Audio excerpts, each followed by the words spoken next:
সবাইকে স্বাগত জানাচ্ছি। আমি ফিরোজ তোহার। শুরুতেই সংবাদ শিরোনাম। বাংলাদেশের সর্বশেষ গুরুত্বপূর্ণ আপডেট সংবাদে আপনাকে স্বাগত। শুরুতেই সংবাদ শিরোনাম, পরে বিস্তারিত।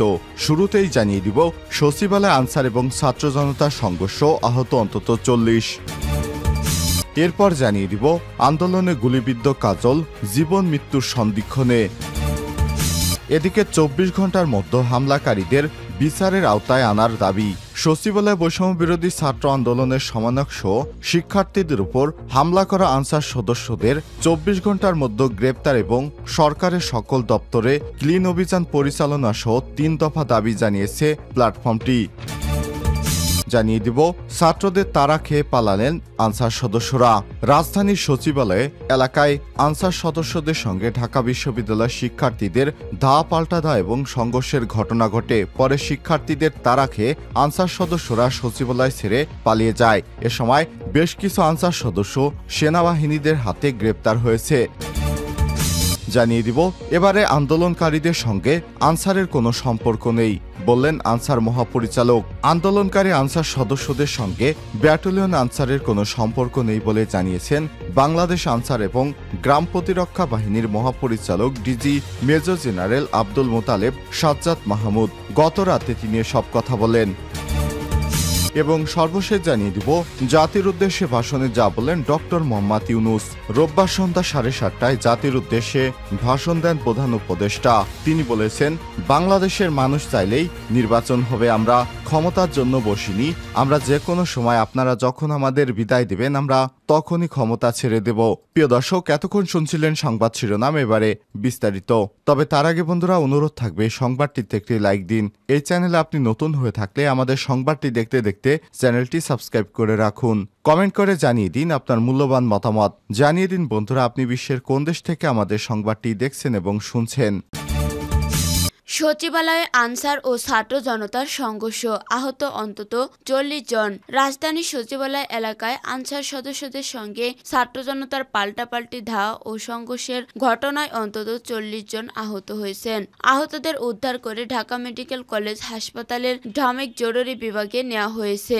রোববার রাত 9:20 দিকে সচিবালয়ের সামনে সংঘর্ষের ঘটনা ঘটে। হতাহত বিষয়টি নিশ্চিত করেছেন ঢামেক হাসপাতালগুলোর পুলিশ ফাঁড়ির ইনচার্জ পরিদর্শক মোহাম্মদ বাচ্চু মিয়া। তিনি বলেন, সচিবালয়ের সামনে শিক্ষার্থী ও আনসারদের সংঘর্ষে অন্তত 40 জন আহত হয়ে ঢাকা মেডিকেল চিকিৎসা নিতে এসেছে।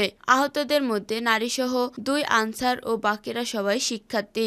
সংঘর্ষে আহতরা হলেন রিয়াজ 25, শফিকুল 25, রাসেল 32, রায়হান 25, তন্ময় 20, কাদের 24, উজ্জ্বল 25, তাজিলুর রহমান 25, তুহিন 24, বিক্রম 25, তাসিন 20, জাকির 25, আসিফ 24, শফিক শাহরিয়াত 25, রাকিব 23, রবিন 18, বকুল 28, মিনারুল 27, শাকিল 21, সাইম 21, শান্ত 23, খলিলুর রহমান 25, আনসার সদস্য 23, নারী আনসার সদস্য শিউলি 24 ও সাংবাদিক আসিফ হাওলাদার 24 সহ প্রায় 40 জন। তাদের মধ্যে 3 জনকে ঢামেকে ভর্তি করা হয়েছে। তারা হলেন বৈষম্য বিরোধী ছাত্র আন্দোলনের অন্যতম সমন্বয়ক হাসনাত আবদুল্লাহ 25, আব্দুর রহমান 30, আব্দুল কাদের 24। সরেজমিনে দেখা যায়, বৈষম্য বিরোধী ছাত্র আন্দোলনের 2 সমন্বয়ক হাসনাত আবদুল্লাহ ও সার্জিস আলমকে আটক রাখার খবরে সচিবালয়ের উদ্দেশ্যে রওনা হন ঢাকা বিশ্ববিদ্যালয়ের শিক্ষার্থীরা।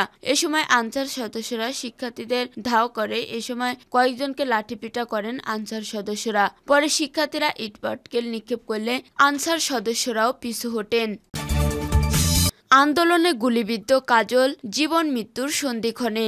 ছাত্র জনতার আন্দোলনে গুলিবিদ্ধ জাহাঙ্গীরনগর বিশ্ববিদ্যালয়ের ছাত্র মিয়া মোহাম্মদ কাজল জীবন মৃত্যুর সন্ধিক্ষণে লড়ছে বলে জানিয়েছেন বৈষম্য বিরোধী ছাত্র আন্দোলনের অন্যতম সমন্বয়ক সার্জিস আলম। শনিবার 24 আগস্ট বিকেলে নিজের ফেসবুক আইডিতে এক পোস্টে এই তথ্য জানান তিনি। পোস্টে সার্জিস লিখেছেন, আমরা আমাদের ভাই আবু সাইদের কথা জানি, কিন্তু কাজল ভাইয়ের মতো এমন শত শত ভাইয়ের কথা এখনো জানি না। কাজল ভাই জাহাঙ্গীরনগর বিশ্ববিদ্যালয়ের 44 ব্যাচের ইংরেজি বিভাগের ছাত্র। ঢাকার ন্যাশনাল ইনস্টিটিউটে তিনি এখন জীবন মৃত্যুর সন্ধিক্ষণে। বিয়ে হয়েছে মাত্র 1 বছর। তিনি লিখেছেন, অ্যানিভার্সারি উপলক্ষে যাত্রাবাড়িতে আত্মীয়ের বাসায় গিয়েছিলেন কাজল ভাই। সেখান থেকেও দেশের এই অবস্থা। সহধর্মিণীর কাছে অনুমতি চেয়েছিলেন, সেখান থেকে রাস্তায় বেরিয়ে পড়ার। প্রিয় সহধর্মিণী না করতে পারেননি। এরপর থেকে কাজল ভাইকে পুলিশ নামক কোনো এক নরপশু সরাসরি মাথায় শুট করে। আমার ভাই মাটিতে লুটিয়ে পড়ে এমন আরো 10 জনের মতো ভাই রয়েছেন। কারো মাথার খুলি উড়ে গেছে, কারো মগজ বের হয়ে গেছে। হাসপাতালে না গেলে কিংবা সরাসরি না দেখলে এ দৃশ্য আপনি কোনোদিন বুঝতে পারবেন না। সার্জিস আলম আরো লিখেছেন, কাজল ভাইয়ের সহধর্মিণী আমাদের কাছে 2টি আবদার করেছেন। তা হলো, আমরা সবাই যেন কাজল ভাই সহ সবার জন্য মন থেকে দোয়া করি, আল্লাহ যেন তাদের সুস্থ করে পরিবারের কাছে ফিরিয়ে দেন। 2, যাত্রাবাড়ি থানার যারা এই নির্মম হত্যাকাণ্ডের সাথে জড়িত এবং ফ্যাসিস্টিস্ট কাঠামো যে খুনিদের নির্দেশনা এসব হয়েছে, তাদের যেন সর্বোচ্চ শাস্তি দেয়া হয়। 24 ঘন্টার মধ্যে হামলাকারীদের বিচারের আওতায় আনার দাবি।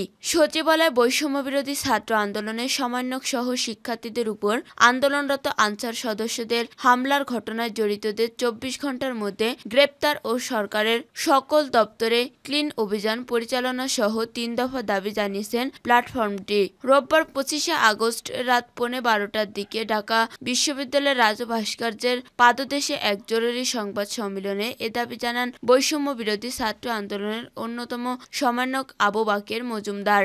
আবু বাকের 3 দফা দাবি জানিয়ে বলেন, আহত শিক্ষার্থীদের চিকিৎসা খরচ সরকারকে বহন করতে হবে, শিক্ষার্থীদের উপর হামলাকারীদের 24 ঘন্টার মধ্যে গ্রেপ্তার করতে হবে এবং সরকারের সব পর্যায়ে ক্লিন অভিযান পরিচালনা করে ফ্যাসিবাদী দোসরদের চিহ্নিত করে বিচারের আওতায় আনা হবে। আরেক সমন্বয়ক সার্জিস আলম বলেন, শকুনদের বলে দিতে চাই, আজকের পর থেকে সচিবালয়ের আশেপাশে অবস্থান করলে ছাত্র জনতা দেখে নেবে। তিনি বলেন, 36 দিনের গণ অভ্যুত্থানে আমরা সচিবালয় ঘেরার মতো কোনো কর্মসূচি দেইনি, কারণ এখান থেকে রাষ্ট্র পরিচালিত হয়। গণ অভ্যুত্থানের কয়েকদিন যেতে না যেতেই অধিকার আদায়ে নানা ভণ্ডামি করে সচিবালয় ব্লকেট করে তারা স্বৈরাচারের দালাল। আমাদের ভাইদের উপর হামলাকারীদের বিচার না হওয়া পর্যন্ত আমরা রাজপথ ছাড়ছি না। শকুনদের সাবধান করে দিতে চাই, আমার ভাইয়ের দিকে হাত বাড়ালে তার অস্তিত্ব থাকবে না। ছাত্রদের তাড়া খেয়ে পালালেন আনসার সদস্যরা। রাজধানীর সচিবালয় এলাকায় আনসার সদস্যদের সঙ্গে ঢাকা বিশ্ববিদ্যালয়ের শিক্ষার্থীদের ধাওয়া পাল্টা ধাওয়া ও সংঘর্ষের ঘটনা ঘটেছে। পরে শিক্ষার্থীদের তাড়া খেয়ে আনসার সদস্যরা সচিবালয় ছেড়েছেন। রোববার রাত 9:50 দিকে সচিবালয়ের সামনে এ ঘটনা ঘটে। সরেজমিনে দেখা যায়, বৈষম্য বিরোধী ছাত্র আন্দোলনের 2 সমন্বয়ক হাসনাত আবদুল্লাহ ও সার্জিস আলমকে আটক রাখার খবরে সচিবালয়ের উদ্দেশ্যে রওনা হন ঢাকা বিশ্ববিদ্যালয়ের শিক্ষার্থীরা। এ সময় আনসার সদস্যরা শিক্ষার্থীদের ধাওয়া করে। এ সময় কয়েকজনকে লাঠি পিটা করে আনসার সদস্যরা। পরে ধাওয়া পাল্টা ধাওয়া সংঘর্ষের ঘটনা ঘটে। এর আগে রাত 8:30টার দিকে হাসনাত আবদুল্লাহ ও সার্জিস আলম তাদের ফেসবুক পোস্টে আটক রাখার বিষয়টি জানালে বিক্ষুব্ধ শিক্ষার্থীরা রাজু ভাস্কর্যের পাদদেশে জমা হতে থাকে। পরে রাত 9টায় তারা সচিবালয়ের উদ্দেশ্যে যাত্রা শুরু করে। আন্দোলনকারীদের সঙ্গে আনসারের কোনো সম্পর্ক নেই, বললেন মহাপরিচালক। আন্দোলনকারী আনসার সদস্যদের সঙ্গে ব্যাটালিয়ন আনসারের কোনো সম্পর্ক নেই বলে জানিয়েছেন বাংলাদেশ আনসার ও গ্রাম প্রতিরক্ষা বাহিনীর মহাপরিচালক DG major general Abdul Motaleb Sajjad Mahmud. রোববার রাতে তিনি একথা জানান। আনসার ডিজি বলেন, বিশৃঙ্খল আন্দোলনকারীরা অঙ্গীভূত আনসার, যাদের সঙ্গে ব্যাটালিয়ন আনসারের কোনো সম্পর্ক নেই। এ ব্যাপারে সবাইকে সজাগ থাকার অনুরোধ জানাই। তিনি আরো বলেন, আন্দোলনকারী অনেকেই আনসার সদস্য নয়, তারা বহিরাগত। তারা আনসারের পোশাক নিয়ে আন্দোলনে আসেন অন্য উদ্দেশ্যে। সরেজমিনে দেখা গেছে, হাজার হাজার আনসার সদস্য সকাল থেকে সচিবালয়ের সামনে উপস্থিত নিয়ে বিক্ষোভ করতে থাকে। এক পর্যায়ে দুপুর 12টা হলে তারা সচিবালয়কে অবরুদ্ধ করে রাখে। এতে সবগুলো গেট বন্ধ হয়ে যায়। বিকেল 5টায় অফিস ছুটি হলেও রাত 10:30টার আগে কর্মকর্তা কর্মচারীরা বের হতে পারেননি। সরেজমিনে দেখা গেছে বৈষম্য বিরোধী ছাত্র আন্দোলনের দুই সমন্বয়ক হাসনাত আবদুল্লাহ ও শারজিস আলমকে আটক রাখার খবরে সচিবালয়ের উদ্দেশ্যে রওনা হন ঢাকা বিশ্ববিদ্যালয়ের শিক্ষার্থীরা। এ সময় আনসার সদস্যরা শিক্ষার্থীদের ধাওয়া করে। এ সময় কয়েকজনকে লাঠিপেটা করেন আনসার সদস্য। পরে শিক্ষার্থীরা ইটপাটকেল নিক্ষেপ ও ধাওয়া দিলে আনসার সদস্যরা পালিয়ে যায়। প্রথম দিকে দুই পক্ষের পাল্টাপাল্টি ধাওয়া হলেও এক পর্যায়ে সেনাবাহিনী ও সাধারণ শিক্ষার্থীদের সহায়তায় পরিস্থিতি নিয়ন্ত্রণে আসে।